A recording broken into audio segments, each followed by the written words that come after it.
আসসালামু আলাইকুম ওয়া রাহমাতুল্লাহি ওয়া বারাকাতুহু। মহান আল্লাহ পাকের দরবারে লাখ কোটি শুকর ও সুজুদ, যিনি অত্যন্ত মায়া করে মেহেরবানি করে ভালোবেসে এই এলাকার হাজার হাজার বান্দাদের থেকে যাচাই বাছাই করে আমাদেরকে মায়া করে মহব্বত করে জান্নাতের বাগানে গুনাহ মাফির মজলিসে নেককার বান্দাদের সোহবতে দোয়া কবুলের সময় আসার বসার আল্লাহর হাবিবের মহব্বতে দুরূদ শরীফ পড়ার আল্লাহ তাআলার পবিত্র নামের জিকিরের সৌভাগ্য আল্লাহ আমাদেরকে দান করে দিয়েছেন। আল্লাহ পাক বলেছেন, তোমরা যদি আমার ভালোবাসা প্রাপ্ত হয়ে শুকরিয়া আদায় করো, আমি আল্লাহ তোমাদের উপর খুশি হয়ে আমার ভালোবাসার মাত্রা আরো বাড়িয়ে দিব। আমরা এই জান্নাতের বাগানে আসতে পেরে যদি শুকরিয়া আদায় করি, আল্লাহ পাকের ওয়াদা, লা ইন শাকারতুম লা আযীদান্নাকুম, নিয়ামত পেয়ে যদি নিয়ামতের শুকরিয়া আদায় করো, আমি তোমাদের উপর আমার নিয়ামতের মাত্রা বাড়াই দেব। বহু মানুষ গত বছর ছিল যে 39 বছরে মাহফিল হচ্ছে, আল্লাহ যদি কবুল করে সামনেও হবে ইনশাআল্লাহ। 39 বছরে আপনাদের এই এলাকার বহু মানুষ চলে গেছে। গত বছর ছিল, এবছর নাই, এমনও আছে। আল্লাহ যে আমাদেরকে হায়াতে বাঁচায় রাখলেন গত বছর থেকে এবছর পর্যন্ত, আসুন আমরা দিল থেকে, অন্তরের অন্তঃস্থল থেকে, হৃদয়ের পুঞ্জীভূত সকল ভালোবাসা উজাড় করে একসাথে সমস্বরে উঁচু আওয়াজে নিয়ামতের শুকরিয়া আদায় করি। সবাই মহব্বতের আওয়াজে বলে ফেলি আলহামদুলিল্লাহ। আরো জোরে বলতে হবে আলহামদুলিল্লাহ। আপনাদের সামনে কোরআন থেকে সূরাতুল আসরি তেলাওয়াত করেছি। খুব অল্প সময় কথা বলবো। 30 মিনিটে 2 ঘন্টার আলোচনা হয়ে যাবে ইনশাআল্লাহ। সবাই বলে ইনশাআল্লাহ। যে সূরা থেকে আমরা আলোচনা শুনবো, সূরাটার নাম সূরাতুল আসরি, আইন সোয়ারা। একটু কষ্ট করে বলা যাবে সূরাটার নাম? সবাই বলতে হবে কি নাম? মানে সময়, সময়ের নামে কোরআনে সূরা। আবারও কষ্ট করে বলবেন, মনে থাকার জন্য বলতেছি, বিরক্ত হয়েন না, বললেন না বারবার আম করে দিয়ে বলায়। কোন সূরা থেকে আলোচনা হয়েছে এটা তো মনে থাকা লাগবে। আমি প্রায় সময় বলি বয়ান হয়েছে ফাটাফাটি চমৎকার, কোন সূরা থেকে জানি না, কোন সূরা থেকে হয়েছে জানি না, কোন বিষয়ে হয়েছে জানি না। এ ফাটাফাটি ওয়াজে কোনো লাভ নাই, কথা বলেন ঠিক কিনা? এজন্য মনে রাখবেন, এখানে আসছেন উপকৃত হতে পারেন, যাতে মনে রাখতে হবে প্রত্যেকটা কথা। একটু কষ্ট হলেও বলবেন যে সূরা থেকে একটু আলোচনা শুনবো, আল্লাহ যদি তৌফিক দেয়। বলুন সূরার নাম কি? সবাই বলতে হবে কি নাম? আসরি। এই যে আইন সোয়ারা আপনি পড়েছেন না, প্রত্যেকটা হরফে আল্লাহ তাআলা আপনার আমলনামায় 10টা করে নেকি জমা করতে দেরি করেন। আরো আসতে বলেন না সুবহানাল্লাহ। কারণ আল্লাহর নবী বলেছেন, ক্বালা রাসূলুল্লাহি সাল্লাল্লাহু আলাইহি ওয়াসাল্লাম, মান ক্বারা হারফান মিন কিতাবিল্লাহি ফালাহু হাসানাতুন ওয়াল হাসানাতু বিআশরি আমসালিহা। লা আকুলু আলিফ লাম মিম হারফুন বাল আলিফু হারফুন ওয়া লামু হারফুন ওয়া মিমু হারফুন। আমার নূর নবী রাহমাতুল লিল আলামিন হায়াতুন নবী জিন্দা নবী বলেছেন, ভালো করে শুনে নেন হে উম্মতের দল, যদি তোমরা আল্লাহর কালাম থেকে একটা মাত্র হরফ তেলাওয়াত করো, আমি নবী এমন কথা বলি না যে আলিফ লাম মিম পড়তে যদিও সোজা একটা হরফ, আমি এমন কথা বলি না, বরং আমি বলি বাল আলিফু হারফুন, আলিফ একটা হরফ, ওয়া লামু হারফুন, লাম একটা হরফ, ওয়া মিমু হারফুন, মিম একটা হরফ। আমার নবীর কথা অনুযায়ী আলিফ লাম মিম পড়তে দেরি হয়, আমাদের আমল নামায় ফেরেশতারা প্রত্যেকটা অক্ষরে 10টা করে নেকি জমা করতে দেরি করেন না। তাহলে যতবার আসরি কইছেন প্রতি হরফে হরফে আমলের ঝুরিতে নেকি জমা হইছে নি? একটু ভালো করে বলেন। সূরার নাম সূরাতুল, এটা মাক্কিয়া। আমার নূর নবী মাক্কি জীবনে যে সূরা নাজিল হয়েছে ওই সূরার নামের পর মাক্কিয়া। আমার নূর নবী হায়াতুন নবী জিন্দা নবী রাহমাতুল লিল আলামিনের মাদানী জিন্দেগিতে যে সূরা নাজিল হয়েছে ওই সূরার নামের পর মাদানিয়া। তাহলে এই যে সূরাটা এটা আমার নবীর মাক্কি জীবনে নাজিল হয়েছে, তাহলে এই সূরার নামের পর মনে হয় মাদানিয়া থাকবে, মাদানী থাকবে। কথা বুঝেন না? মনে হয় বুঝেন নাই কথা। নবীজির মাক্কি জীবনে যে সূরা নাজিল হয়েছে এই সূরার নামের পর মাক্কি, আর মাদানী জিন্দেগিতে মানে মদিনাতে থাকাকালীন মদিনার সময়ে নবী মদিনার জিন্দেগিতে যে সূরা নাজিল হয়েছে ওই সূরার নামের পর থাকে মাদানী। তাহলে এই সূরাটা নবীর মাক্কি জীবনে নাজিল হয়েছে, এই সূরার নামের পর কি মাক্কি থাকবে না মাদানী থাকবে? এবার তো বুঝছেন। তাহলে এই সূরা মাক্কিয়া মানে সূরার নাম আসর, সূরা মক্কায় অবতীর্ণ। মনে থাকতে হবে। তোমরা বুঝো তো কথা? তোমরা বুঝো না? বুঝতে হবে। এই সূরাতে আয়াত মাত্র 3টা। আয়াত কতটা? আস্তে বলবেন না, জোরে বলেন। এই সূরাতে বাক্য 14টা। কতটা বাক্য? এই সূরাতে অক্ষর 68টা। অক্ষর কতটা? এবার আমি আরেকবার বলবো, তারপরে সবাই বলতে হবে। এরপর শানে নজুল, তারপর বিস্তারিত আলোচনা। আল্লাহ কবুল করেন। জোরে বলেন আমিন। সূরার নাম সূরাতুল আসরি, এটা মাক্কিয়া, মক্কায় অবতীর্ণ। আয়াত 3, বাক্য 14, অক্ষর 68টা। এবার বলা যাবে? আপনি বলতে পারবেন? এই যে অন্যদিকে তাকিয়ে গেছে। বলা যাবে তো ইনশাআল্লাহ? শুরু তো, তৈরি তো? সূরার নাম কথা কয় না। সূরার নাম এটা মাক্কি না মাদানী? আয়াত কতটা? বাক্য কতটা? জোরে বলতে হবে। কতটা? 14টা। অক্ষর কতটা? চিল্লায়ে বলি মারহাবা। ভালো করে বুঝে। এবার এই সূরাটা শানে নজুল, তারপর বিস্তারিত আলোচনা। কোন সময়ে কোন ঘটনার প্রেক্ষিতে এই সূরা নাজিল হয়েছিল? হযরতে আবু বকর সিদ্দিক রাদিয়াল্লাহু তাআলা আনহু যখন ইসলাম কবুল করেছেন, ইসলাম কবুল করার আগে কালাদা ইবনে উসাইদ নামক একজনের সাথে বেশি চলাফেরা করতেন। সে আবু বকর সিদ্দিক রাদিয়াল্লাহু তাআলা আনহুর দোস্ত ছিল, কিন্তু ইসলাম কবুল করার পর এখন আর কালাদা ইবনে উসাইদের সাথে আবু বকরের সম্পর্ক নাই। কেন নাই? অমুসলিমের সাথে, নবীর দুশমনের সাথে, নবীর পাগলাদের কোনো সম্পর্ক থাকতে পারে? এই আবু বকর, আমরা বলি সিদ্দিক রাদিয়াল্লাহু তাআলা, কালাদা ইবনে উসাইদ ডাক দিছে, আবু বকর তুমি দেহি সব সাইডা দিছো। আগে কথা বলতা, সময় দিতা, ব্যবসা বাণিজ্যে মন দিতা, ব্যবসা বাণিজ্য বাদ দিছো, উঠা বসাও বাদ দিছো, সব বাদ। তুমি তো ধ্বংসের মধ্যে পড়ে গেছো, তুমি তো লোকসানের মধ্যে পড়ে গেছো, তুমি তো ক্ষতির ভিতরে পড়ে গেছো। ভালো করে বুঝবেন।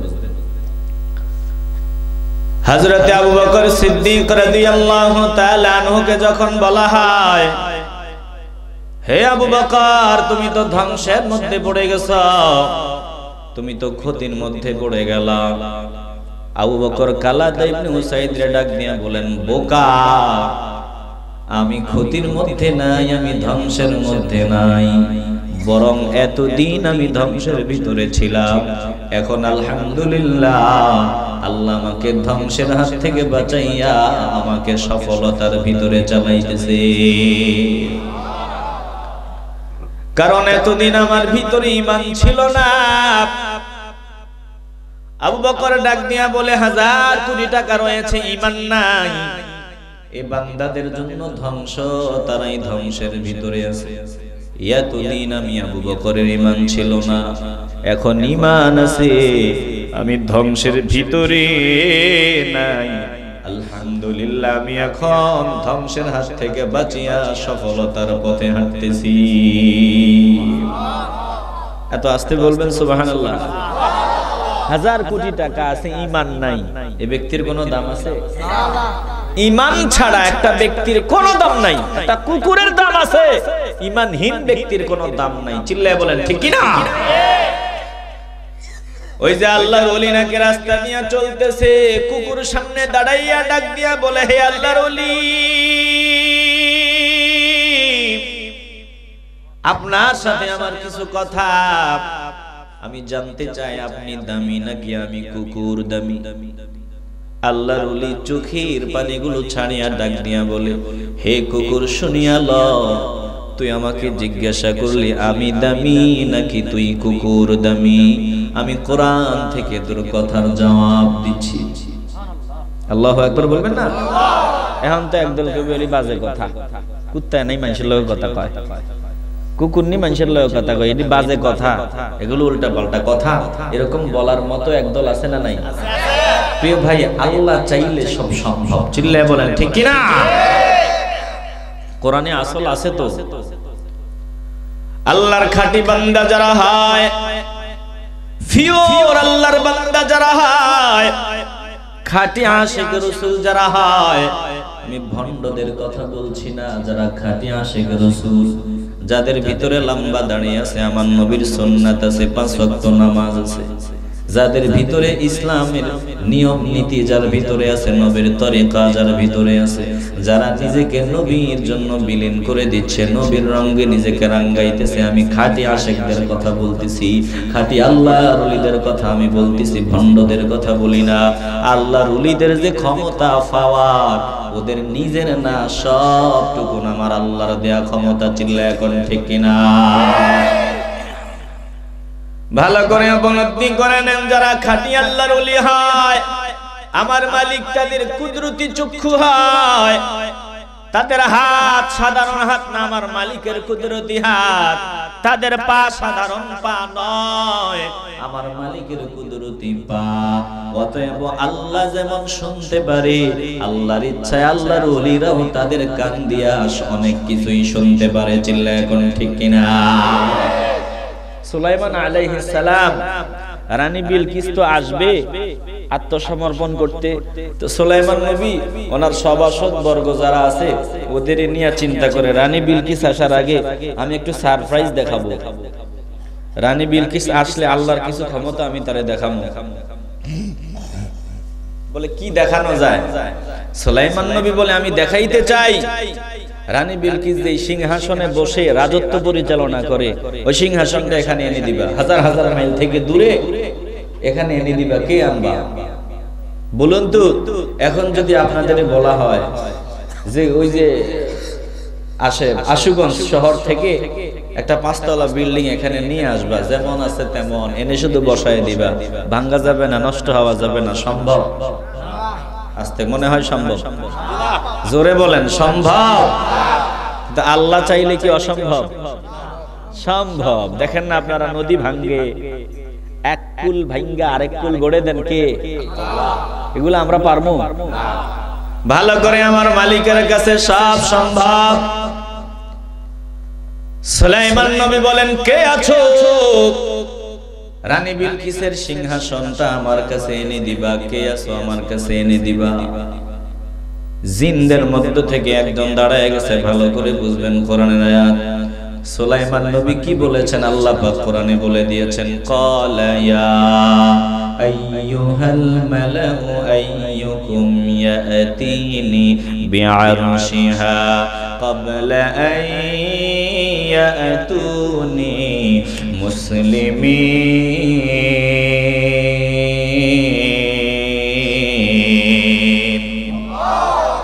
ইয়া আইয়ুহাল মালাউ, হে আমার সভাসদ বর্গরা, আইয়ুকুম ইয়াতিনি বিআরশিহা, কে পারবা যে রানী বিলকিসের সিংহাসনটা আমার কাছে নিয়ে আসবা? ক্বাবলা আন ইয়াতুনি মুসলিমিন, সে আমার কাছে এসে আত্মসমর্পণ করার আগে। ভালো করে বুঝে নেন, জিনদের মধ্য থেকে দাঁড়িয়ে গেল, আল্লাহর কালাম শোনাচ্ছি।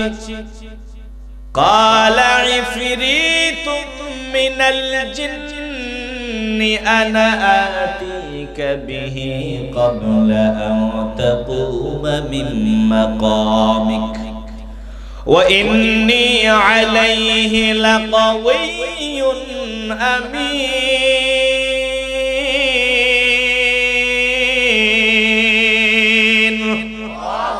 চিল্লায়ে বলেন আল্লাহু আকবার। জিনদের মধ্য থেকে শক্তিশালী জিন দাঁড়ায় বলল, আমি পারবো। মারহাবা বলেন, আমি পারবো, তবে আমার একটু সময় দেন। আপনি যে কথাবার্তা বলতেছেন, সময়টা দুপুরের আগে, খাওয়া দাওয়ার আগ মুহূর্তে তিনি পরামর্শ করতেছিলেন। বলে আপনি যে কথাবার্তা বলতেছেন, এই সভা শেষ হওয়ার আগে, মিটিং শেষ হওয়ার আগ পর্যন্ত সময় যদি আমারে দেন, আমি রানী বিলকিসের সিংহাসনটা যেমন ছিল তেমন হাজির করতে পারবো। ওয়া ইন্নী আলাইহি লাকাওয়িয়্যুন আমিন। এই ব্যাপারে আমার উপরে আস্থা রাখতে পারেন, আমি বিশ্বস্ত, আমি শক্তিশালী। রানী বিলকিসের সিংহাসনটা যেমন ছিল তেমনি আমি আপনার সামনে হাজির করে দিব, যদি আমাকে আপনি সভা শেষ করার আগ পর্যন্ত সময় দিতে পারেন। চিল্লায়ে এখন সুবহানাল্লাহ। বলে না, এত সময় দেওয়া যাবে না, আরো দ্রুত লাগবে। এটা তো অনেক সময়, এর আগে যদি চলে আসে আরো দ্রুত আনা চাই। ভালো করে হৃদয়ঙ্গম করে নেন। এবার কিতাবের ইলম আছে, এমন আল্লাহর ওলি দাঁড়ায় গেছে, ডাক নিয়া বলে, হুজুর আমি পারবো, আমারে অত সময় দেওয়া লাগবে না, আমার শুধু একটু সময় দিবেন। বলে কতটুকু সময়? আপনার চোখের পাতা মিলাবেন আর খুলবেন। এই যে অটোমেটিকলি চোখের পলক লাগে আবার মিলে, লাগে মিলে, এই যে লাগছে মিলছে, এই যে লাগে মিলে, কত ওটা তো অনিচ্ছাবশত হয়। ভালো করে উপলব্ধি করেন। আল্লাহর ওলি দাঁড়ায় বলে, হুজুর আপনি যদি আমারে শুধু এইটুকু সময় দেন। قال الذي عنده علم من الكتاب أنا آتيك به قبل أن يرتد إليك طرفك। মানে তরফুক লাগবে আর খুলবে। এইটুকুন সময় যদি আমারে দেওয়া যায়, তাহলে আমি সময়ের ভিতরে রানী বিলকিসের সিংহাসন আপনার সামনে হাজির করে দিব। সুলাইমান নবী চোখের পলকটা লাগাইলেন আর খুললেন। ফালাম্মা রাআহু মুস্তাকিররান ইনদাহু, চোখের পলকটা লাগাই আর খুলিয়া তিনি তাকায় দেখেন রানী বিলকিসের সিংহাসন ওনার সামনে হাজির। এত আস্তে বলবেন সুবহানাল্লাহ।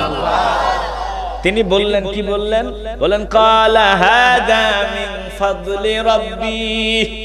এটা আমার গুণ না, এটা আমার ক্ষমতা না, এটা তোমার ক্ষমতা না, হে আল্লাহর ওলি, এটা তোমার ক্ষমতা না, এটা আমার মালিকের অনুগ্রহে হয়েছে। লিয়াবলুয়ানি আশকুরু আম আকফুর। আমার মালিক দেখেন যে আমাকে, আমাদের উপর অনুগ্রহ করে আমরা পরীক্ষা নেন, আমরা শুকরিয়া আদায় করি না গাদ্দারি করি, সব আমার মালিক দিয়েছেন। এই যে গুণ মানুষকে দেয়, আল্লাহ দেয়। যত গুণ আল্লাহ দিয়েছে মানুষকে দিয়া পরীক্ষা করেন কে? আল্লাহ। আস্তে বলবেন না, জোরে বলেন, কে? তাহলে বলেন, আমার মালিক চাইলে কোনো কিছু অসম্ভব আছে? এই যে কুকুর কথা বলতেছি, বলছিলাম, এটা কি অসম্ভব? ভালো করে উপলব্ধি করে নেন। আল্লাহর ওলির সাথে কুকুর কথা কয়। বলে, হুজুর আপনি দামি নাকি আমি দামি, একটু ব্যাখ্যা দিয়ে দেন। বলে, শুনে নাও, কোরআনে আমার মালিক মানুষকে ভালো বলেছেন, সব থেকে দামি বলেছেন, আবার কোরআনেই আল্লাহ মানুষকে সব থেকে নিকৃষ্ট বলেছেন। হে কুকুর শুনিয়া ল, আমি যদি ঈমান নিয়ে বাঁচিয়া থাকতে পারি, ঈমানের উপর অটল অবিচল থাকতে পারি, ঈমান নিয়ে যদি আমি বিদায় হতে পারি, তাহলে আমি দামি। আর যদি ঈমান নিয়ে বেঁচে থাকতে না পারি, ঈমান নিয়ে যদি বিদায় নিতে না পারি, তাহলে তুই কুকুর আমার চাইতে দামি। একটা জবান বন্ধ রাখা যাবে না। ভালোবাসার আওয়াজে বলবেন, আমরা ঈমান নিয়ে বেঁচে থাকতে চাই কি চাই না? ঈমান নিয়ে বিদায় হতে চাই কি চাই না? ভাই, ঈমান ছাড়া জিন্দেগীর কোনো দাম নাই।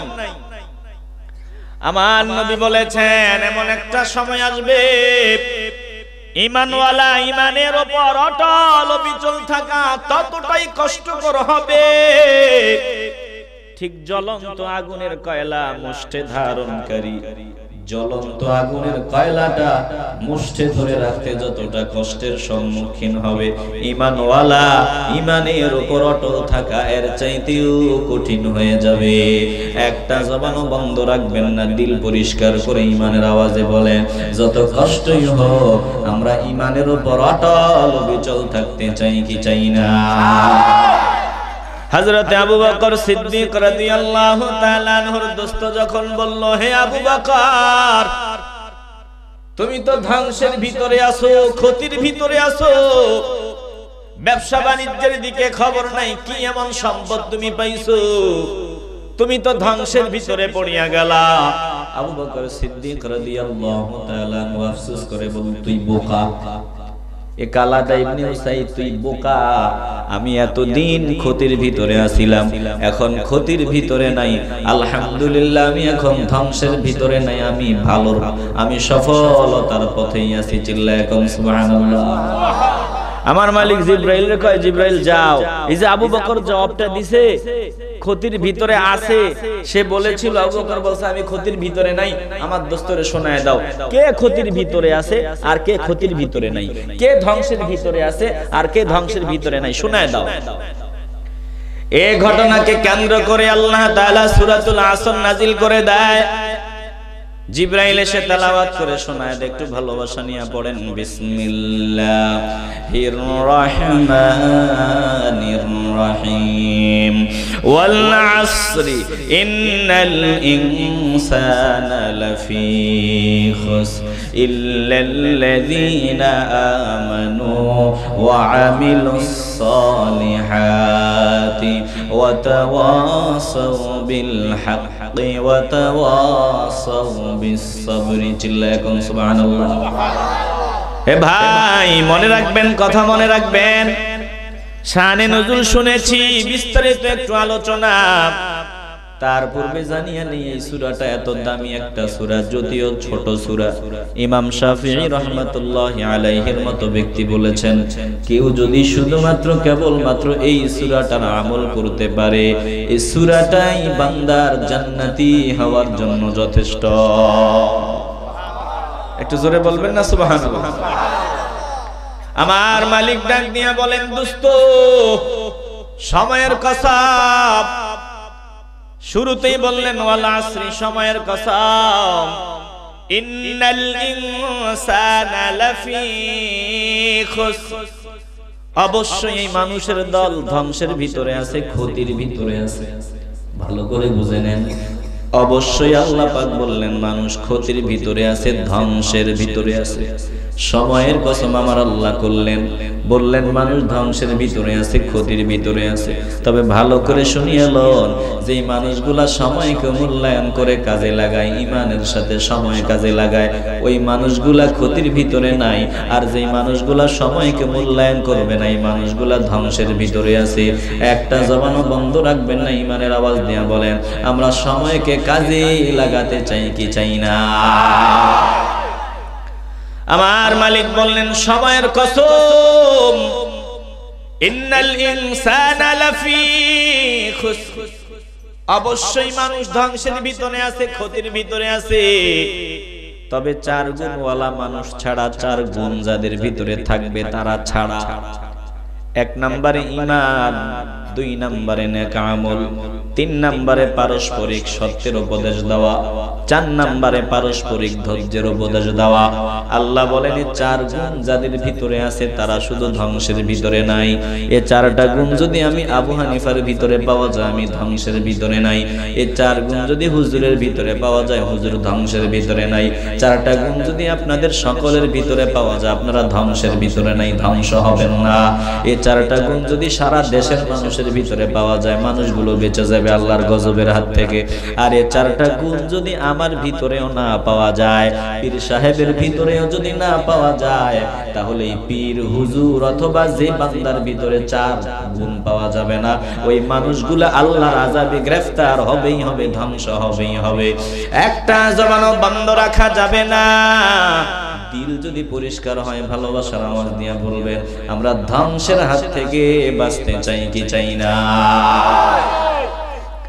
হে প্রিয় ভাই, সময় বড় দামি জিনিস। এ সময় যদি একবার চলে যায় আর পাওয়া যায় না। আমার মালিক যেটার কসম করেছেন একটু গুরুত্ব দিবেন, ওটা সাধারণ বিষয় না, ওটা বড় দামি বিষয়। আল্লাহ যেহেতু সময়ের কসম করেছেন, আমাদের জীবনে যত দামি জিনিস আছে, যত দামি সম্পদ আছে, সময়ের চাইতে দামি সম্পদ আর হতেই পারে না। চিল্লায় এখন ঠিক কিনা? যত কিছু আপনার সময় হলো মূল পুঁজি। যা করেন সময় হলো মূল পুঁজি। এই পুঁজি থাকতেই যা কিছু করার করে নেন, পুঁজি নাই কিচ্ছু করার সুযোগ নেই।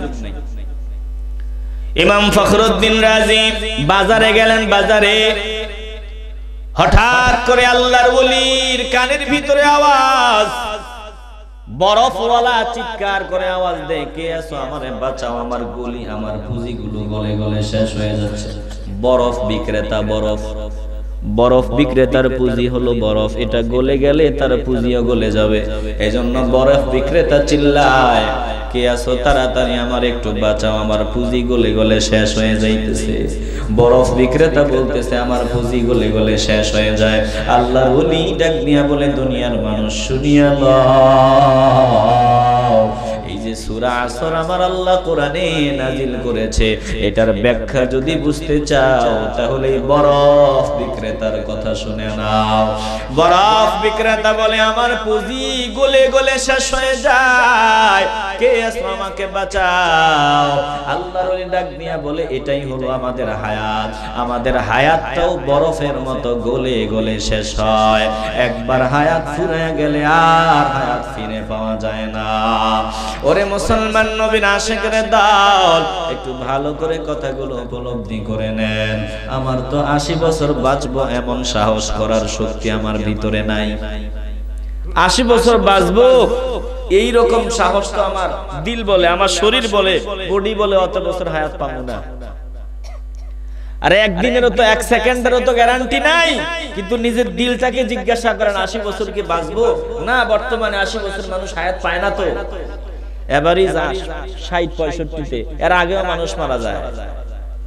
তা আপনি যদি 60 বছর 70 বছর বাঁচেন, হে ভাই একটু চিন্তা করে দেখো না, কোন দিক দিয়ে আপনার 50 বছর চলে গেল, টেরও তো পাইলেন না। মনে হয় যেন ওই দিন মাত্র দুনিয়াতে আসলাম, অথচ জীবনের 30-40 বছর চলে গেল, টেরও পাইলাম না।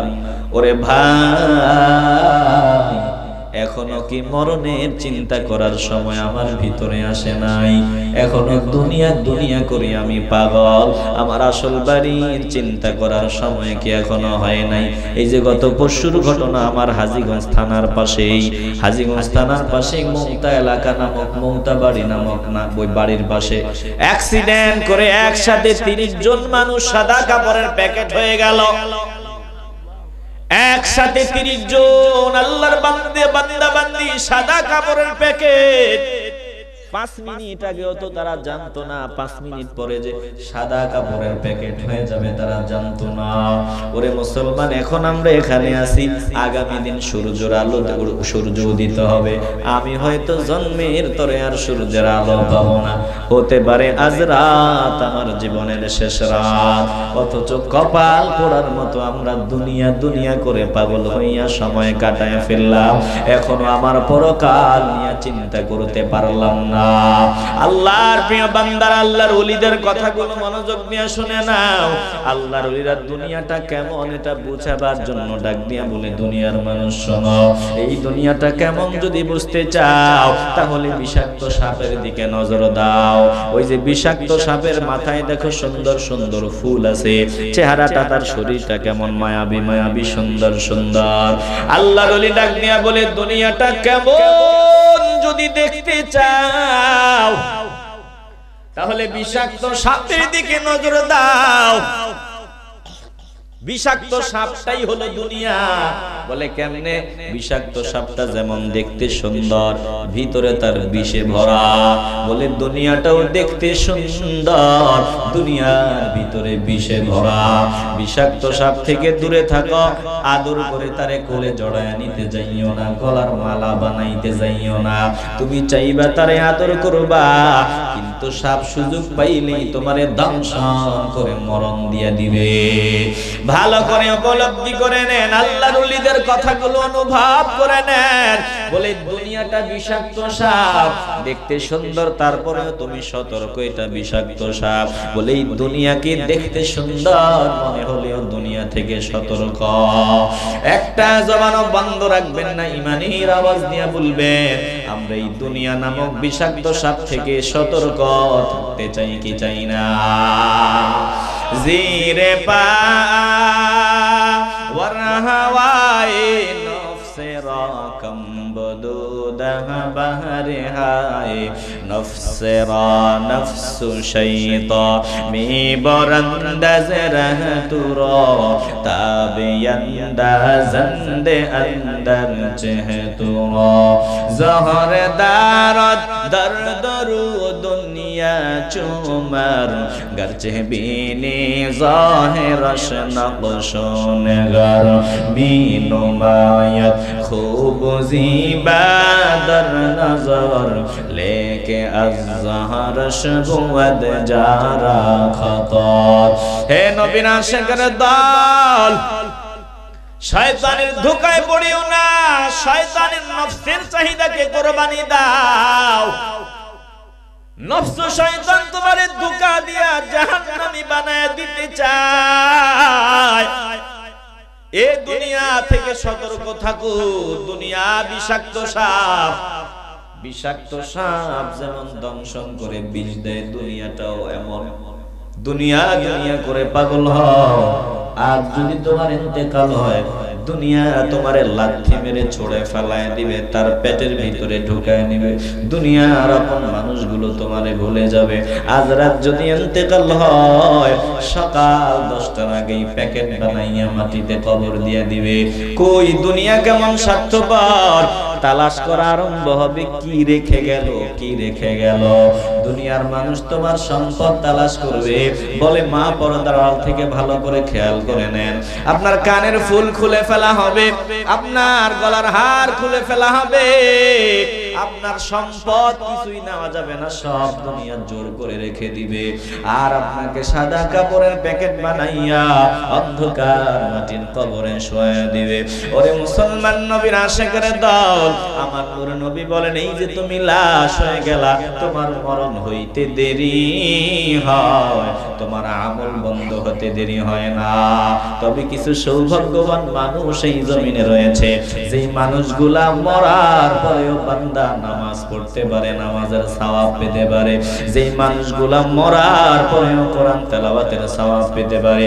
যেই মানুষগুলা ইন্তেকালের পরেও বান্দার কবরে নেক আমল জারি থাকতে পারে, এমন কিছু সৌভাগ্যবান মানুষও এই জমিনে আছে। একটা জবানও বন্ধ রাখা যাবে না, ভালোবাসার আওয়াজ দিয়ে বলবেন যেই মানুষগুলা মরার পরেও নামাজের সওয়াব পায়, যেই মানুষগুলা ইন্তেকালের পরেও কোরআন তেলাওয়াতের সওয়াব পায়, যেই মানুষগুলা বিদায়ের পরেও অনেক আমলের সওয়াব পায়, বলেন আমরা ওই দলের লোক হতে চাই কি চাই না? আমার নূর নবীর জবান থেকে শোনায় দেই, ভালো করে খেয়াল করে নেন। আল্লাহ নবী রাহমাতুল লিল আলামিন বলেন ইযা মাতাল ইনসানু ইনকাতা আনহু আমালুহু ইল্লা মিন সালাসাতি। কষ্ট হচ্ছে আপনাদের? বিরক্ত হচ্ছেন নাকি? না, আমি রাত্র বেশি করে কথা বলি না। আর এই যে 1:16 বাজে, মানে 1:30টায় আমি ক্লোজ করে দিব, আর মাত্র 14 মিনিট কি ধৈর্য হবে আপনাদের? কষ্ট হচ্ছে মনে হয়। আল্লাহ সবর দেন, আল্লাহ ধৈর্য দেন, আল্লাহ ধৈর্য দেন। চিল্লায় বলেন আমিন। ভাইরা, ধৈর্য ছাড়া সফল হওয়া যায় না, সবর ছাড়া পেটে ভাত যায় না। দেখেন না ওই যে গুজা হয়ে বাঁকা হয়ে হালি রইতেছে, হালি কতক্ষণ পর পর সোজা হয়। ভালো করে উপলব্ধি করেন, আবার সূর্যের দিকে নজর দেয়, মন চায় না তারপরেও বাঁকা হয়ে হালের উপর বলে কেন রে ভাই এত কষ্ট, বলে ধৈর্য ছাড়া পেটে ভাত যায় না।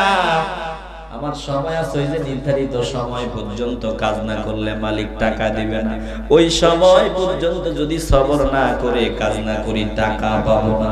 তাইলে ধৈর্য ছাড়া পেটের ভিতরে ভাতও যায় না, ধৈর্য ছাড়া কোটিপতি হওয়া যায় না, সবর না থাকলে দুনিয়াতেও সফল হওয়া যায় না, সবর না থাকলে জান্নাতীও হওয়া যায় না। একটা জবান বন্ধ রাখা যাবে না। একটু ভালোবাসার আওয়াজ দিয়ে বলবেন, আমরা সবর করে দুনিয়া আখিরাতে সফল হতে চাই কি চাই না?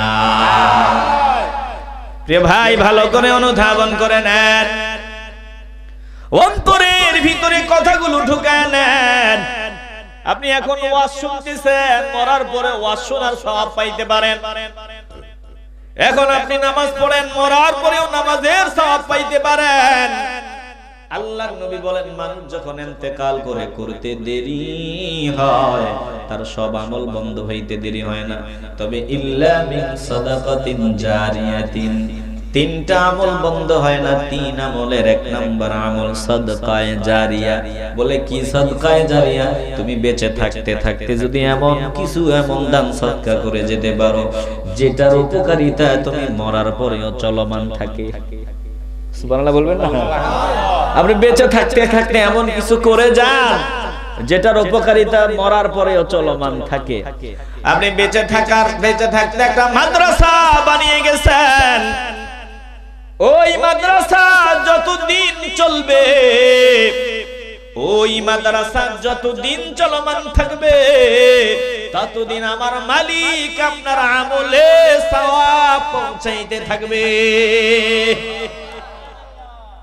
এ হলো এক নাম্বার। দুই নাম্বার, আল্লাহর নবী বলেন, আও ইলমিন ইউনতাফাউ বিহি, তুমি যদি উপকারী জ্ঞান বিতরণ করে যেতে পারো, উপকারী বিদ্যা শিক্ষা দিয়া যাইতে পারো, যতদিন এটার দ্বারা মানুষ উপকৃত হবে তোমার কবরে সওয়াব যেতেই থাকবে।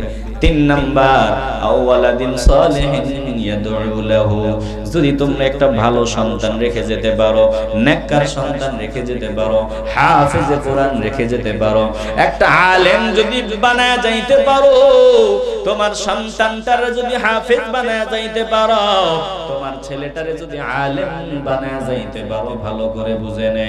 আমার মালিক বলেন, ইমানদারদের সম্মান আমি আল্লাহ দিয়েছি, ইয়ারফাইল্লাহুল্লাযীনা আমানু মিনকুম ওয়াল্লাযীনা উতুল ইলমা দারাজাত।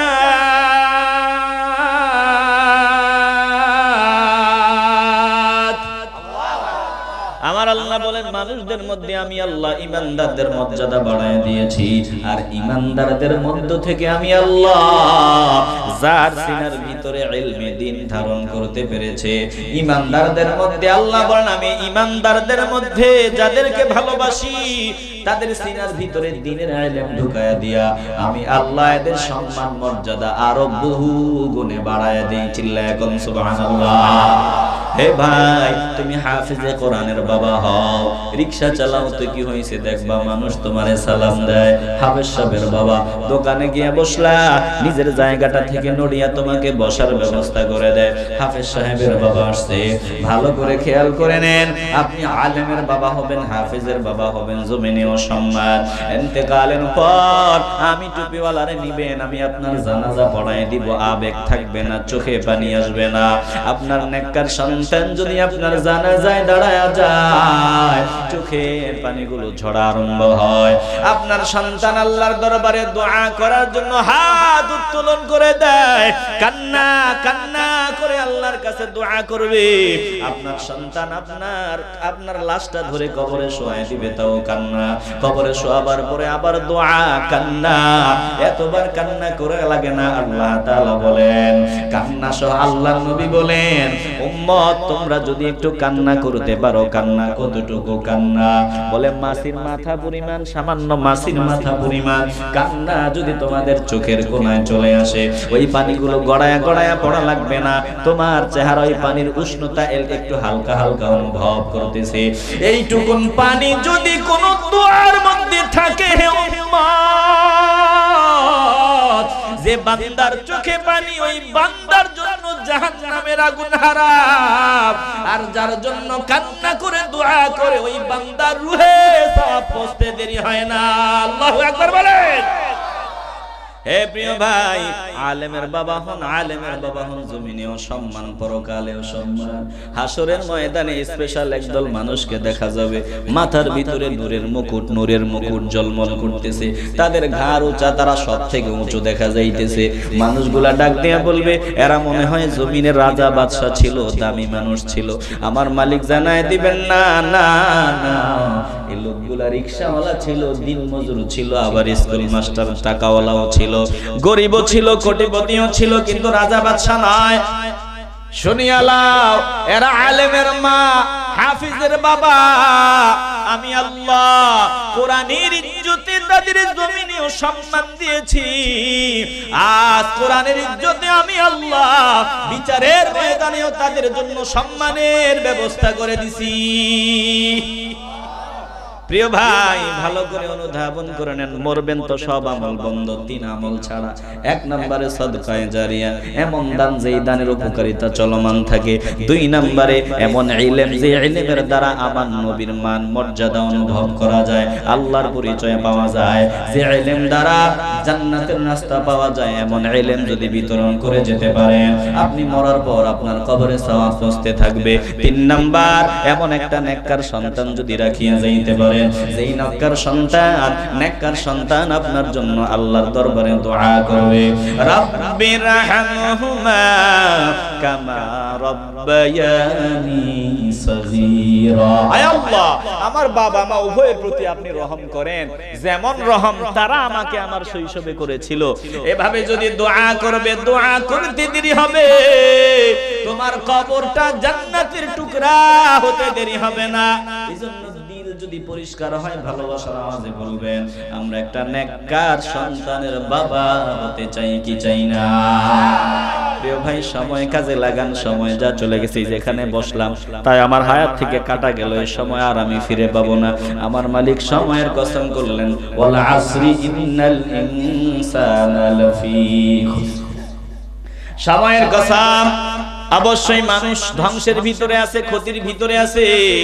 ভালো করে বুঝেন, এই সময়টা 3টা ভাগ। 1 ভাগ অতীত, ওটা আমার চলে গেল, আর জিন্দেগিতেও ফিরে পাবো না। আরেক ভাগ হলো ভবিষ্যৎ, ওটাও তো আমি জানি না। ভবিষ্যৎ আমি জানি না, 5 মিনিট না 5 সেকেন্ড, ওটাও আমি জানি না জমিনে থাকতে পারবো।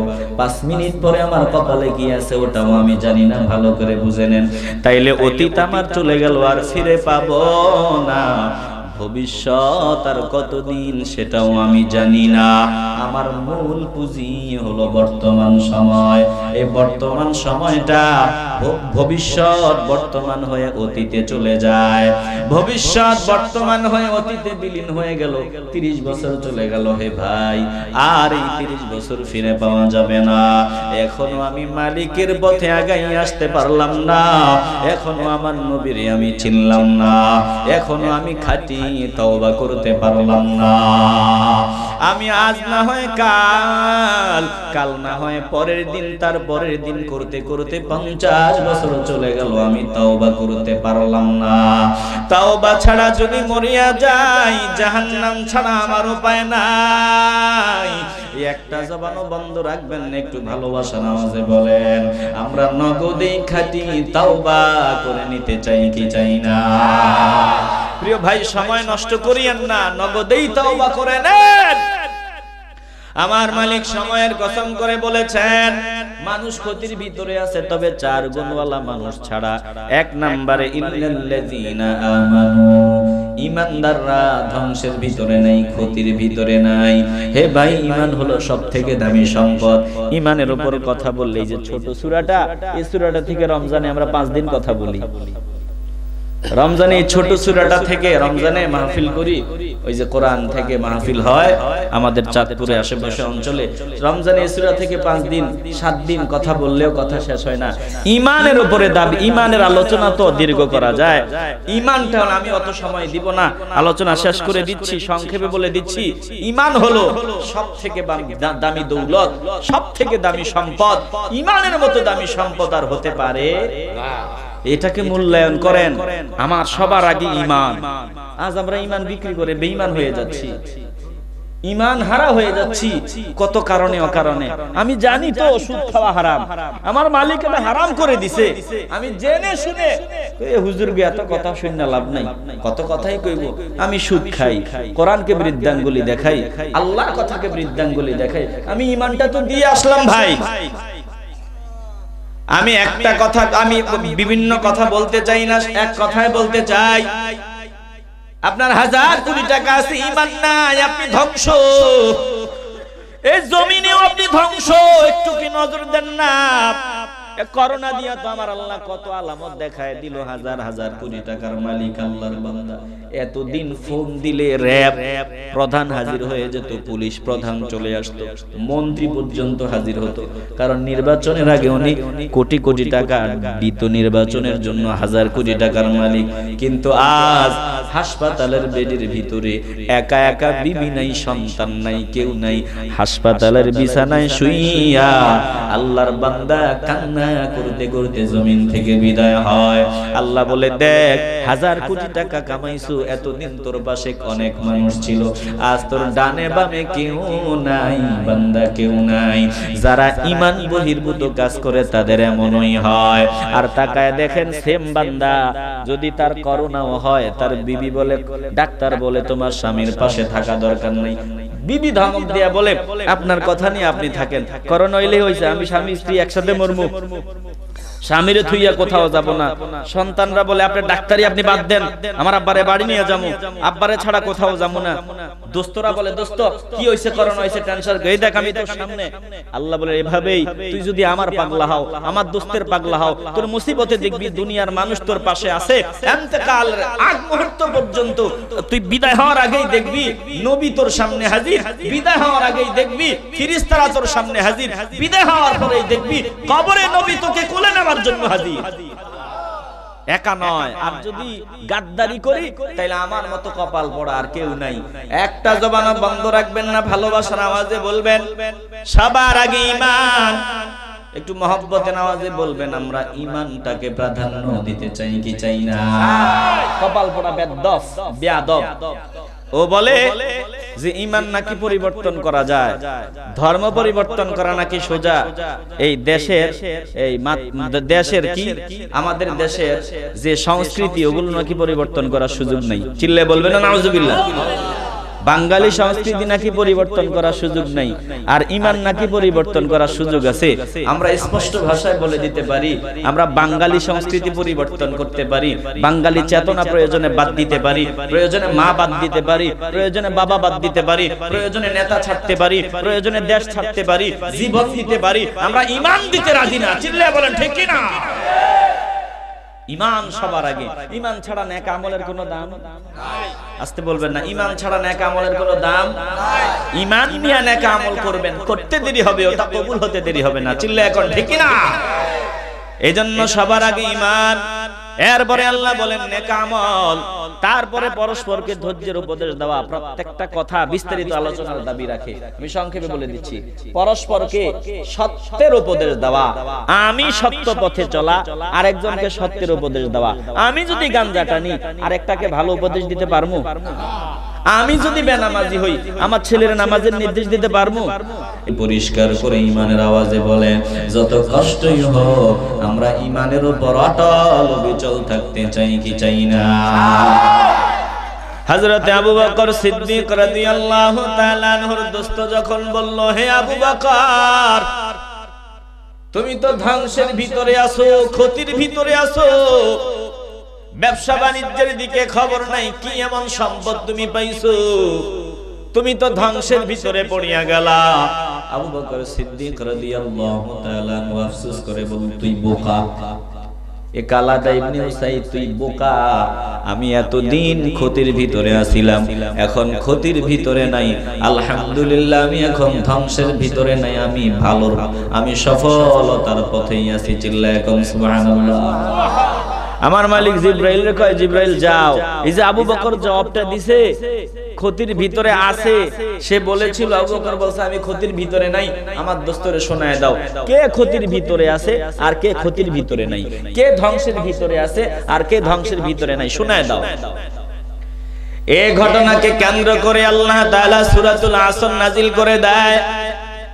জিবরাইল এসে তেলাওয়াত করে শোনায় দেয়, একটু ভালোবাসা নিয়ে পড়েন। বিসমিল্লাহির রহমানির রহিম ওয়াল আসরি ইন্নাল ইনসানা লাফি খুসর ইল্লাল্লাযীনা আমানু ওয়া আমিলুস সালিহাতি ওয়া তাওয়াসাউ বিল হাক্কি ওয়া তাওয়াসাউ বিস সাবরি। চিল্লায়া কোন সুবহানাল্লাহ। হে ভাই মনে রাখবেন, কথা মনে রাখবেন, শানে নজুল শুনেছি, বিস্তারিত একটু আলোচনা তার পূর্বে জানিয়ে নেই এই সূরাটা এত দামি একটা সূরা, যদিও ছোট সূরা। ইমাম শাফিঈ রাহমাতুল্লাহি আলাইহির মতো ব্যক্তি বলেছেন, কেউ যদি শুধুমাত্র কেবলমাত্র এই সূরাটার আমল করতে পারে, এই সূরাটাই বান্দার জান্নাতি হওয়ার জন্য যথেষ্ট। একটু জোরে বলবেন না সুবহানাল্লাহ। আমার মালিক ডাক দিয়ে বলেন, দোস্ত সময়ের কসম, শুরুতেই বললেন ওয়াল আসরি, সময়ের কসম, ইন্নাল ইনসানা লাফি খুসর, অবশ্যই এই মানুষের দল ধ্বংসের ভিতরে আছে, ক্ষতির ভিতরে আছে। ভালো করে বুঝে নেন, অবশ্যই আল্লাহ পাক বললেন মানুষ ক্ষতির ভিতরে আছে, ধ্বংসের ভিতরে আছে। সময়ের কসম আমার আল্লাহ করলেন, বললেন মানুষ ধ্বংসের ভিতরে আছে, ক্ষতির ভিতরে আছে। তবে ভালো করে শুনিয়ে লন, যে মানুষগুলা সময়কে মূল্যায়ন করে কাজে লাগায়, ঈমানের সাথে সময় কাজে লাগায়, ওই মানুষগুলা ক্ষতির ভিতরে নাই। আর যে মানুষগুলা সময়কে মূল্যায়ন করবে না, এই মানুষগুলা ধ্বংসের ভিতরে আছে। একটা জবানও বন্ধ রাখবেন না, ঈমানের আওয়াজ দিয়ে বলেন, আমরা সময়কে কাজে লাগাতে চাই কি চাই না? আমার মালিক বললেন সময়ের কসম, ইন্নাল ইনসানা লাফি খুসর, অবশ্যই মানুষ ধ্বংসের ভিতরে আছে, ক্ষতির ভিতরে আছে। তবে 4 গুণওয়ালা মানুষ ছাড়া, 4 গুণ যাদের ভিতরে থাকবে তারা ছাড়া।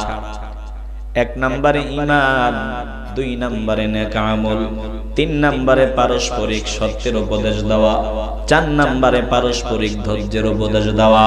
আল্লাহ বলেন এই 4 গুণ যাদের ভিতরে আছে তারা শুধু ধ্বংসের ভিতরে নাই। এই 4টা গুণ যদি আমি আবু হানিফার ভিতরে পাওয়া যায়, আমি ধ্বংসের ভিতরে নাই। এই 4 গুণ যদি হুজুরের ভিতরে পাওয়া যায়, হুজুর ধ্বংসের ভিতরে নাই। 4টা গুণ যদি আপনাদের সকলের ভিতরে পাওয়া যায়, আপনারা ধ্বংসের ভিতরে নাই, ধ্বংস হবেন না। এই 4টা গুণ যদি সারা দেশের মানুষের ভিতরে পাওয়া যায়, মানুষগুলো বেঁচে যাবে আল্লাহর গজবের হাত থেকে। আর এই 4টা গুণ যদি আমার ভিতরেও না পাওয়া যায়, পীর সাহেবের ভিতরেও যদি না পাওয়া যায়, তাহলে পীর হুজুর অথবা যে বান্দার ভিতরে 4 গুণ পাওয়া যাবে না, ওই মানুষগুলো আল্লাহর আযাবে গ্রেফতার হবেই হবে, ধ্বংস হবেই হবে। একটা জবানও বন্ধ রাখা যাবে না। দিল যদি পরিষ্কার হয়, ভালোবাসার আওয়াজ দিয়ে বলবেন, আমরা ধ্বংসের হাত থেকে বাঁচতে চাই কি চাই না? হে প্রিয় ভাই, সময় বড় দামি জিনিস। এ সময় যদি একবার চলে যায় আর পাওয়া যায় না। আমার মালিক যেটার কসম করেছেন একটু গুরুত্ব দিবেন, ওটা সাধারণ বিষয় না, ওটা বড় দামি বিষয়। আল্লাহ যেহেতু সময়ের কসম করেছেন, আমাদের জীবনে যত দামি জিনিস আছে, যত দামি সম্পদ আছে, সময়ের চাইতে দামি সম্পদ আর হতেই পারে না। চিল্লায় এখন ঠিক কিনা? যত কিছু আপনার সময় হলো মূল পুঁজি। যা করেন সময় হলো মূল পুঁজি। এই পুঁজি থাকতেই যা কিছু করার করে নেন, পুঁজি নাই কিচ্ছু করার সুযোগ নেই। ইমাম ফখরুদ্দিন রাজি বাজারে গেলেন, বাজারে হঠাৎ করে আল্লাহর ওলির কানের ভিতরে আওয়াজ, বরফওয়ালা চিৎকার করে আওয়াজ দেয়, কে আছো, আমারে বাঁচাও, আমার গলি, আমার পুঁজিগুলো গলে গলে শেষ হয়ে যাচ্ছে। বরফ বিক্রেতা, বরফ বিক্রেতার পুঁজি হলো বরফ, এটা গলে গেলে তার পুঁজিও গলে যাবে। এজন্য বরফ বিক্রেতা চিল্লায়, কে আছো তাড়াতাড়ি আমার একটু বাঁচাও, আমার পুঁজি গলে গলে শেষ হয়ে যাইতেছে। বরফ বিক্রেতা বলতেছে আমার পুঁজি গলে গলে শেষ হয়ে যায়। আল্লাহর ওলি ডাক দিয়া বলে দুনিয়ার মানুষ শুনিয়া লও, এই যে সূরা আসর আমার আল্লাহ কোরআনে নাজিল করেছে, এটার ব্যাখ্যা যদি বুঝতে চাও তাহলে বরফ বিক্রেতার কথা শুনে নাও। বরফ বিক্রেতা বলে আমার পুঁজি গলে গলে শেষ হয়ে যায়, কে আছো আমাকে বাঁচাও। আল্লাহর ওলি ডাক দিয়া বলে এটাই হলো আমাদের হায়াত, আমাদের হায়াতটাও বরফের মতো গলে গলে শেষ হয়। একবার হায়াত ফুরিয়ে গেলে আর হায়াত ফিরে পাওয়া যায় না। ওরে মুসলমান নবীর আশিকের দল, একটু ভালো করে কথাগুলো উপলব্ধি করে নেন। আমার তো 80 বছর বাঁচবো এমন সাহস করার শক্তি আমার ভিতরে নাই। 80 বছর বাঁচবো এই রকম সাহস তো আমার দিল বলে, আমার শরীর বলে, বডি বলে অত বছর হায়াত পাবো না। আরে একদিনেরও তো 1 সেকেন্ডেরও তো গ্যারান্টি নাই। কিন্তু নিজের দিলটাকে জিজ্ঞাসা করেন 80 বছর কি বাঁচবো না? বর্তমানে 80 বছর মানুষ হায়াত পায় না তো, এভারেজ 60-65-তে, এর আগেও মানুষ মারা যায়। তা আপনি যদি 60 বছর 70 বছর বাঁচেন, হে ভাই একটু চিন্তা করে দেখো না কোন দিক দিয়ে আপনার 50 বছর চলে গেল, 13 তো পাইলেন না। মনে হয় যেন ওই দিন মাত্র দুনিয়াতে আসলাম, অথচ জীবনের 30-40 বছর চলে গেল, 13 পাইলাম না। ওরে ভাই, এখনো কি মরণের চিন্তা করার সময় আমার ভিতরে আসে নাই? এখনো দুনিয়া দুনিয়া করি আমি পাগল, আমার আসল বাড়ির চিন্তা করার সময় কি এখনো হয় নাই? এই যে গত পরশুর ঘটনা, আমার হাজীগঞ্জ থানার পাশেই, হাজীগঞ্জ থানার পাশে মৌতা এলাকা নামক, মৌতা বাড়ি নামক না ওই বাড়ির পাশে অ্যাক্সিডেন্ট করে একসাথে 30 জন মানুষ সাদা কাপড়ের প্যাকেট হয়ে গেল। একসাথে 30 জন আল্লাহর বান্দা বান্দি সাদা কাপড়ের প্যাকেট। 5 মিনিট আগেও তো তারা জানতো না 5 মিনিট পরে যে সাদা কাপড়ের প্যাকেট হয়ে যাবে, তারা জানতো না। ওরে মুসলমান, এখন আমরা এখানে আছি, আগামী দিন সূর্যের আলো, সূর্য উদিত হবে, আমি হয়তো জন্মের তরে আর সূর্যের আলো পাবো না। হতে পারে আজ রাত আমার জীবনের শেষ রাত, অথচ কপাল পোড়ার মতো আমরা দুনিয়া দুনিয়া করে পাগল হইয়া সময় কাটায় ফেললাম। এখনো আমার পরকাল নিয়ে চিন্তা করতে পারলাম না। আল্লাহর প্রিয় বান্দারা, আল্লাহর ওলিদের কথাগুলো মনোযোগ দিয়ে শুনে নাও। আল্লাহর ওলিরা দুনিয়াটা কেমন এটা বুঝাবার জন্য ডাক দিয়া বলে দুনিয়ার মানুষ শোনো, এই দুনিয়াটা কেমন যদি বুঝতে চাও তাহলে বিষাক্ত সাপের দিকে নজর দাও। ওই যে বিষাক্ত সাপের মাথায় দেখো সুন্দর সুন্দর ফুল আছে, চেহারাটা তার শরীরটা কেমন মায়াবী মায়াবী সুন্দর সুন্দর। আল্লাহর ওলি ডাক দিয়া বলে দুনিয়াটা কেমন যদি দেখতে চাও তাহলে বিষাক্ত সাপের দিকে নজর দাও। বিষাক্ত সাপটাই হলো দুনিয়া। বলে কেমনে? বিষাক্ত সাপটা যেমন দেখতে সুন্দর, ভিতরে তার বিষে ভরা। বলে দুনিয়াটাও দেখতে সুন্দর, দুনিয়ার ভিতরে বিষে ভরা। বিষাক্ত সাপ থেকে দূরে থাকো, আদর করে তারে কোলে জড়ায় নিতে যাইও না, গলার মালা বানাইতে যাইও না। তুমি চাইবা তারে আদর করবা, কিন্তু সাপ সুযোগ পাইলেই তোমারে দংশন করে মরণ দিয়া দিবে। ভালো করে উপলব্ধি করে নেন, আল্লাহর ওলিদের কথাগুলো অনুভব করে নেন। বলে দুনিয়াটা বিষাক্ত সাপ, দেখতে সুন্দর তারপরেও তুমি সতর্ক, এটা বিষাক্ত সাপ। বলে এই দুনিয়াকে দেখতে সুন্দর মনে হলেও দুনিয়া থেকে সতর্ক। একটা জবানও বন্ধ রাখবেন না, ইমানের আওয়াজ দিয়ে বলবেন আমরা এই দুনিয়া নামক বিষাক্ত সাপ থেকে সতর্ক থাকতে চাই কি চাই না? জিরে পা ওয়ারহাওয়ায়ে নফসে রাকম বদুদহ বাহরে হায় নফসে রা নফসু শাইতা মি বরন্দাজ রহতুরা তাবিয়ান্দাজন্দে আন্দর চেহতুরা জহর দারত দরদরু দুনিয়া दुनिया चुमर गरचे बीने ज़ाहिरश नक़्शोनगर बीनो मायत खूब ज़ीबा दर नज़र लेके अज़्ज़हरश बुअद जारा खतर। हे नबी नाशकर दाल শয়তানের ধোঁকায় পড়িও না, শয়তানের নফসের চাহিদাকে কুরবানি দাও। নফস শয়তান তোমারে ধোঁকা দিয়া জাহান্নামী বানায় দিতে চায়। এই দুনিয়া থেকে সতর্ক থাকো, দুনিয়া বিষাক্ত সাপ। বিষাক্ত সাপ যেমন দংশন করে বিষ দেয়, দুনিয়াটাও এমন। দুনিয়া দুনিয়া করে পাগল হও, আর যদি তোমার ইন্তেকাল হয় দুনিয়া তোমারে লাথি মেরে ছড়ে ফেলায় দিবে, তার পেটের ভিতরে ঢুকায় নিবে। দুনিয়ার আপন মানুষগুলো তোমারে ভুলে যাবে। আজ রাত যদি ইন্তেকাল হয় সকাল 10টার আগেই প্যাকেট বানাইয়া মাটিতে কবর দিয়ে দিবে। কই দুনিয়া কেমন স্বার্থপর, তালাশ করা আরম্ভ হবে, কি রেখে গেল, কি রেখে গেল। দুনিয়ার মানুষ তোমার সম্পদ তালাশ করবে, বলে মা পর্দার আড়াল থেকে ভালো করে খেয়াল করে নেন। আপনার কানের ফুল খুলে ফেলা হবে, আপনার গলার হার খুলে ফেলা হবে, আপনার সম্পদ কিছুই নেওয়া যাবে না, সব দুনিয়া জোর করে রেখে দিবে। আর আপনাকে সাদা কাপড়ের প্যাকেট বানাইয়া অন্ধকার মাটির কবরে শোয়া দিবে। ওরে মুসলমান নবীর আশিকের দল, আমার নূর নবী বলেন এই যে তুমি লাশ হয়ে গেলা, তোমার মরণ হইতে দেরি হয়, তোমার আমল বন্ধ হতে দেরি হয় না। তবে কিছু সৌভাগ্যবান মানুষ এই জমিনে রয়েছে, যেই মানুষগুলা মরার পরেও বান্দা নামাজ পড়তে পারে, নামাজের সওয়াব পেতে পারে। যেই মানুষগুলা মরার পরেও কোরআন তেলাওয়াতের সওয়াব পেতে পারে। যেই মানুষগুলা ইন্তেকালের পরেও বান্দার কবরে নেক আমল জারি থাকতে পারে, এমন কিছু সৌভাগ্যবান মানুষও এই জমিনে আছে।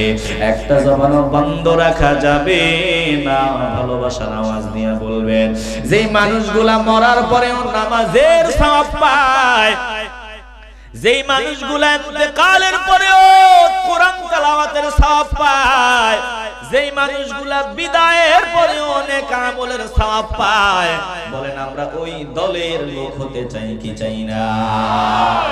আমার নূর নবীর জবান থেকে শোনায় দেই, ভালো করে খেয়াল করে নেন। আল্লাহ নবী রাহমাতুল লিল আলামিন বলেন ইযা মাতাল ইনসানু ইনকাতা আনহু আমালুহু ইল্লা মিন সালাসাতি। কষ্ট হচ্ছে আপনাদের? বিরক্ত হচ্ছেন নাকি? না, আমি রাত্র বেশি করে কথা বলি না। আর এই যে 1:16 বাজে, মানে 1:30টায় আমি ক্লোজ করে দিব, আর মাত্র 14 মিনিট কি ধৈর্য হবে আপনাদের? কষ্ট হচ্ছে মনে হয়। আল্লাহ সবর দেন, আল্লাহ ধৈর্য দেন, আল্লাহ ধৈর্য দেন। চিল্লায় বলেন আমিন। ভাইরা, ধৈর্য ছাড়া সফল হওয়া যায় না, সবর ছাড়া পেটে ভাত যায় না। দেখেন না ওই যে গুজা হয়ে বাঁকা হয়ে হালি রইতেছে, হালি কতক্ষণ পর পর সোজা হয়। ভালো করে উপলব্ধি করেন, আবার সূর্যের দিকে নজর দেয়, মন চায় না, তারপরেও বাঁকা হয়ে হালির উপর। বলে কেন রে ভাই এত কষ্ট? বলে ধৈর্য ছাড়া পেটে ভাত যায় না। আমার সময় আছে, ওই যে নির্ধারিত সময় পর্যন্ত কাজ না করলে মালিক টাকা দিবে না। ওই সময় পর্যন্ত যদি সবর না করে কাজ না করি টাকা পাবো না।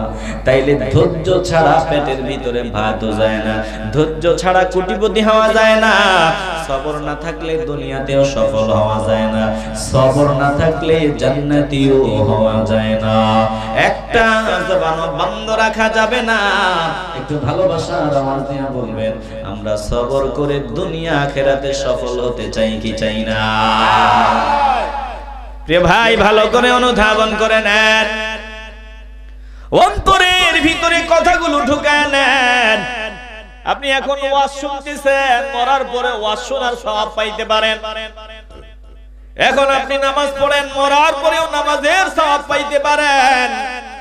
আল্লাহর নবী বলেন মানুষ যখন ইন্তেকাল করে করতে দেরি হয়, তার সব আমল বন্ধ হইতে দেরি হয় না, তবে ইল্লা মিন সাদাকাতিন জারিয়াতিন, তিনটা আমল বন্ধ হয় না, তিন আমলের এক নাম্বার আমল সাদকায়ে জারিয়া।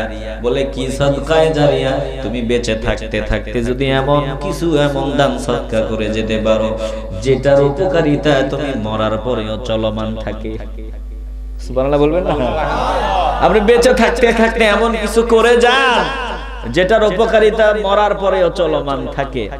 আপনি বেঁচে থাকতে একটা মাদ্রাসা বানিয়ে গেছেন, ওই মাদ্রাসা যতদিন চলবে, ওই মাদ্রাসা যতদিন চলমান থাকবে ততদিন আমার মালিক আপনার আমলে সওয়াব পৌঁছাইতে থাকবে। এ হলো এক নাম্বার। দুই নাম্বার, আল্লাহর নবী বলেন আও ইলমিন ইউনতাফাউ বিহি। তুমি যদি উপকারী জ্ঞান বিতরণ করে যেতে পারো, উপকারী বিদ্যা শিক্ষা দিয়ে যাইতে পারো, যতদিন এটার দ্বারা মানুষ উপকৃত হবে তোমার কবরে সওয়াব যেতেই থাকবে। তিন নাম্বার, আও ওয়ালাদিন সালিহিন ইয়াদউ লাহু। যদি তোমরা একটা ভালো সন্তান রেখে যেতে পারো, নেককার সন্তান রেখে যেতে পারো, হাফেজে কোরআন রেখে যেতে পারো, একটা আলেম যদি বানায়া যাইতে পারো, তোমার সন্তানটারে যদি হাফেজ বানায়া যাইতে পারো, তোমার ছেলেটারে যদি আলেম বানায়া যাইতে পারো, ভালো করে বুঝে নে। আমার মালিক বলেন ইমানদারদের সম্মান আমি আল্লাহ দিয়েছি। ইয়ারফাইল্লাহুল্লাযীনা আমানু মিনকুম ওয়াল্লাযীনা উতুল ইলমা দারাজাত।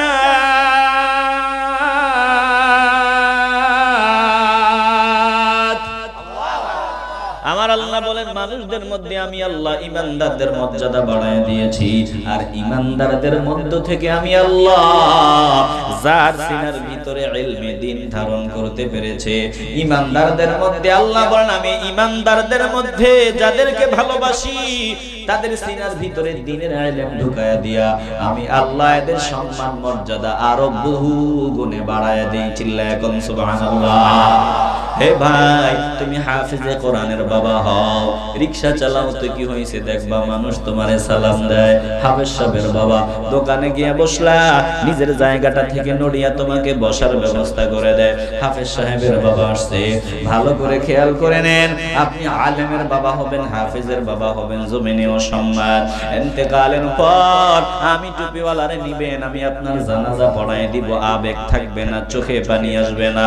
আপনার নেককার সন্তান যদি আপনার জানাজায় দাঁড়ায় যায়, চোখের পানিগুলো ঝরা আরম্ভ হয়। আপনার সন্তান আল্লাহর দরবারে দোয়া করার জন্য হাত উত্তোলন করে দেয়, কান্না কান্না করে আল্লাহর কাছে দোয়া করবে। আপনার সন্তান আপনার লাশটা ধরে কবরে শোয়ায় দিবে, তাও কান্না। কবরে শোয়াবার পরে আবার দোয়া, কান্না। এতবার কান্না করে লাগে না? আল্লাহ তাআলা বলেন কান্না সহ, আল্লাহর নবী বলেন উম্মত তোমরা যদি একটু কান্না করতে পারো, কান্না কতটুকু কান্না? বলে মাছির মাথা পরিমাণ, সামান্য মাছির মাথা পরিমাণ কান্না যদি তোমাদের চোখের কোণায় চলে আসে, ওই পানিগুলো গড়ায়া গড়ায়া পড়া লাগবে না, তোমার চেহারা ওই পানির উষ্ণতা একটু হালকা হালকা অনুভব করতেছে। এইটুকুন পানি যদি কোন দোয়ার মধ্যে থাকে, হে উম্মত, যে বান্দার চোখে পানি, ওই বান্দার জন্য জাহান্নামের আগুন হারাম। আর যার জন্য কান্না করে দোয়া করে, ওই বান্দার রূহে সওয়াব পৌঁছতে দেরি হয় না। আল্লাহু আকবার বলেন। হে প্রিয় ভাই, আলেমের বাবা হন, আলেমের বাবা হন, জমিনেও সম্মান, পরকালেও সম্মান। হাসরের ময়দানে স্পেশাল একদল মানুষকে দেখা যাবে, মাথার ভিতরে নূরের মুকুট ঝলমল করতেছে, তাদের ঘাড় উঁচা, তারা সব থেকে উঁচু দেখা যাইতেছে। মানুষগুলা ডাক দিয়া বলবে এরা মনে হয় জমিনের রাজা বাদশা ছিল, দামি মানুষ ছিল। আমার মালিক জানায় দিবেন না না না, এই লোকগুলা রিকশাওয়ালা ছিল, দিন মজুর ছিল, আবার স্কুল মাস্টার, টাকাওয়ালাও ছিল, গরিবও ছিল, কোটিপতিও ছিল, কিন্তু রাজা বাদশা নয়। শুনিয়া লাও, এরা আলেমের মা, হাফিজের বাবা। আমি আল্লাহ কোরআনের ইজ্জতে তাদের জমিনেও সম্মান দিয়েছি, আজ কোরআনের ইজ্জতে আমি আল্লাহ বিচারের ময়দানেও তাদের জন্য সম্মানের ব্যবস্থা করে দিছি।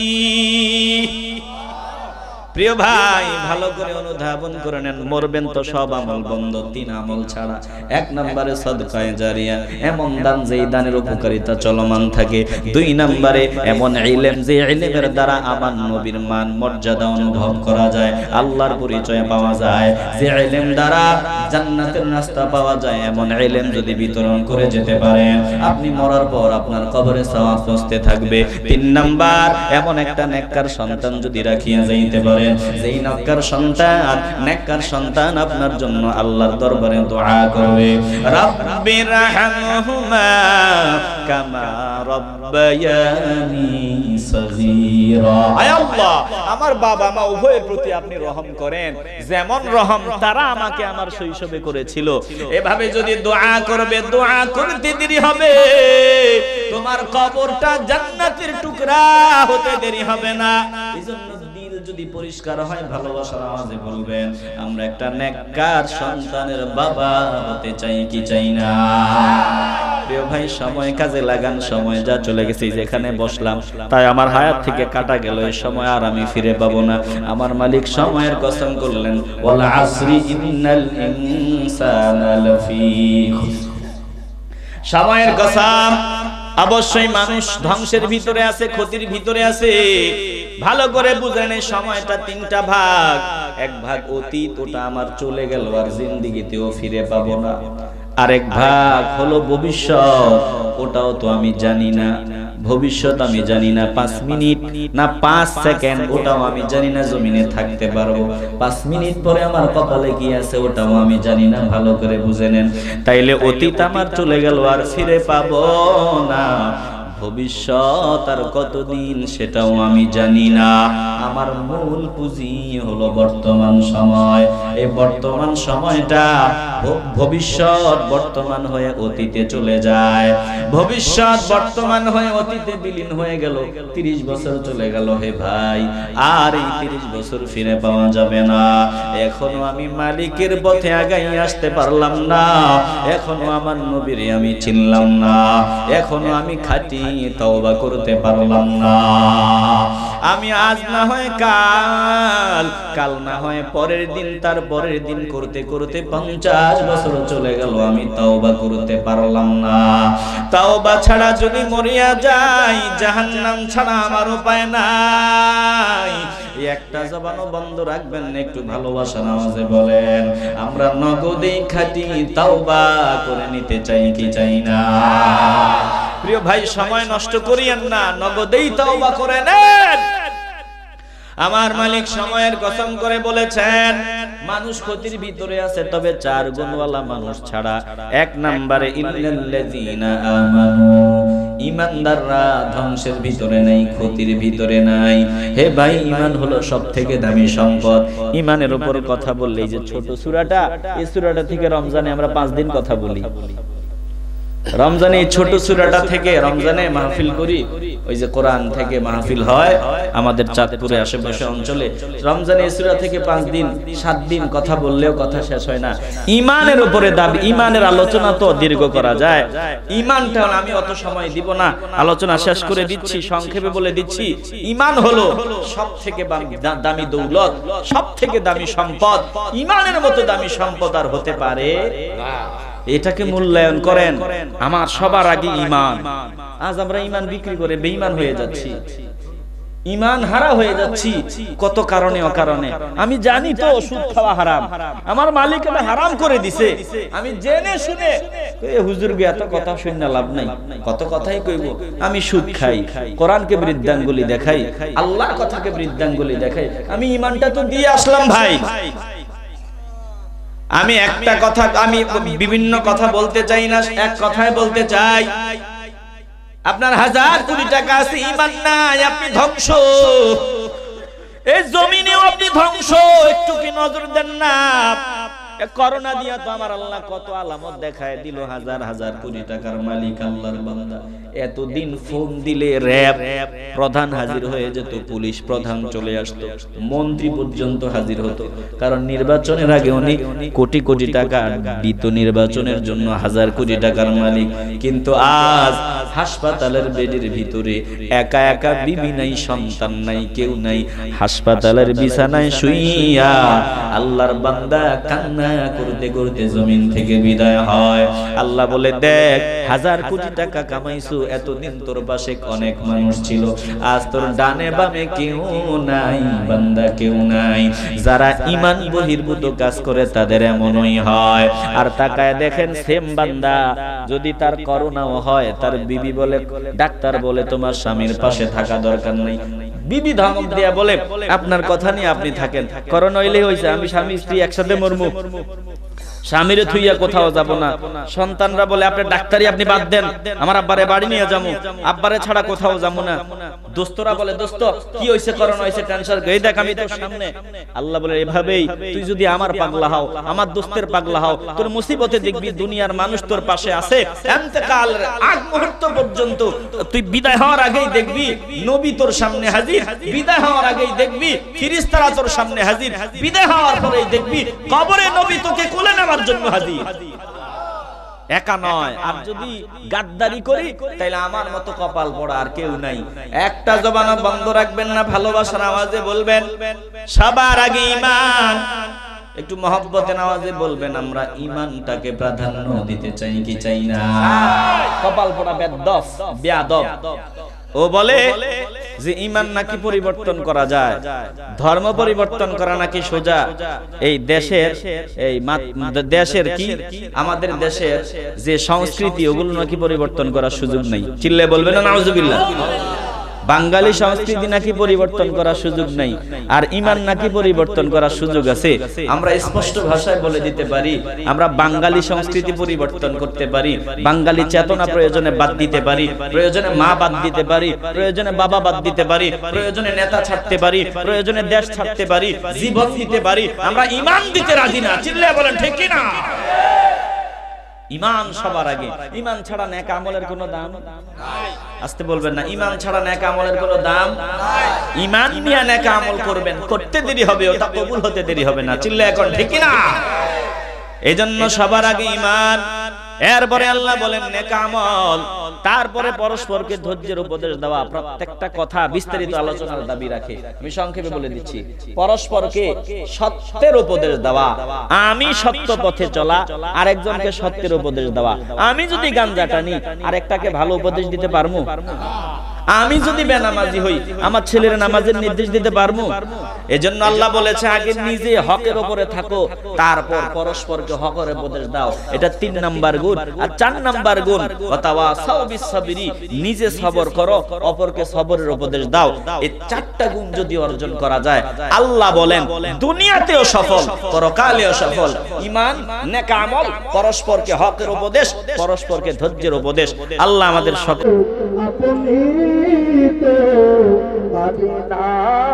হইতে সব কিছু পারেন দেখি, নবী আমরার লাশ কবরে রাখিলে লহেন গো আপনার কুলে।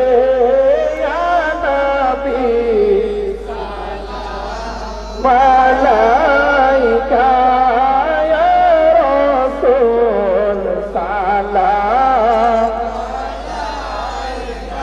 আয়া হাবিব সালাম আলাইকা সালাওয়াতুল্লাহ।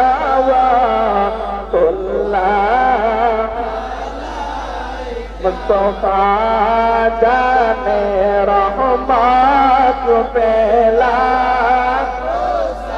लाम शुभ है बज़ में हिदायत पेला,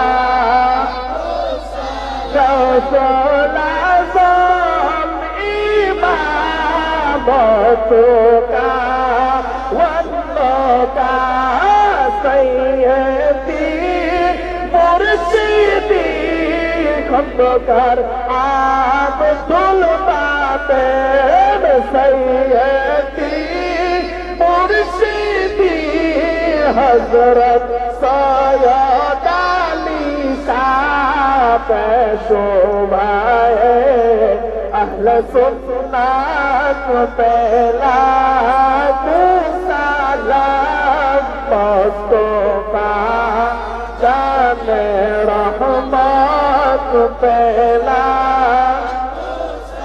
लाम शब है बज़ में है गायत पहला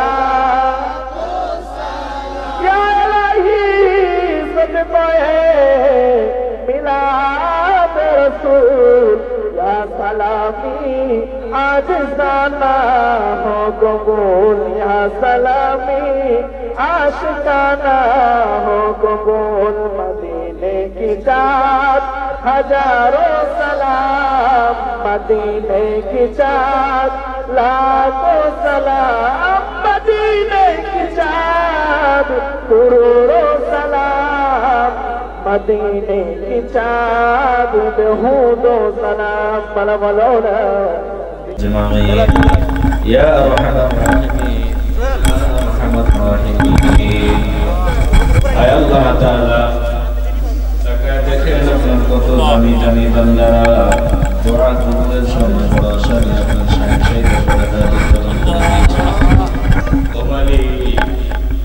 করে করে আমাদের হায়াতের জিন্দেগির জানা ও জানা ইচ্ছা অনিচ্ছায় শিরকি বিদআতি প্রকাশ্য সগীরা কবিরা যতদিন আমাদের দ্বারা হয়ে গেল আপনার হাবিবের উসিলায় মেহেরবানি করে সকল ভুল ত্রুটিগুলো ক্ষমা করে দেন আল্লাহ আমাদের হায়াতের জিন্দেগির সকল গুনাহগুলো maaf করে দেন আল্লাহ আল্লাহ জান্নাতের বাগান আয় আল্লাহ ভুল ত্রুটি বেয়াদবি বেখেয়াল যা হয় এগুলো maaf করে আমিন কবুল করে নেন আমিন সওয়াব লক্ষ কোটি গুণ বৃদ্ধি করে আমাদের কলিজা টুকরা জানের জান সাইয়্যিদুল আম্বিয়া ইমামুল আম্বিয়া شفيع المذنبين خاتم النبيين إمام المرسلين رحمة للعالمين حياة النبي نور النبي زندة في الروضة هرشنا المدينة هدية قبول كرنا اللهم থেকে বরকতময় করে আদম আলাইহিস সালাম থেকে শুরু করে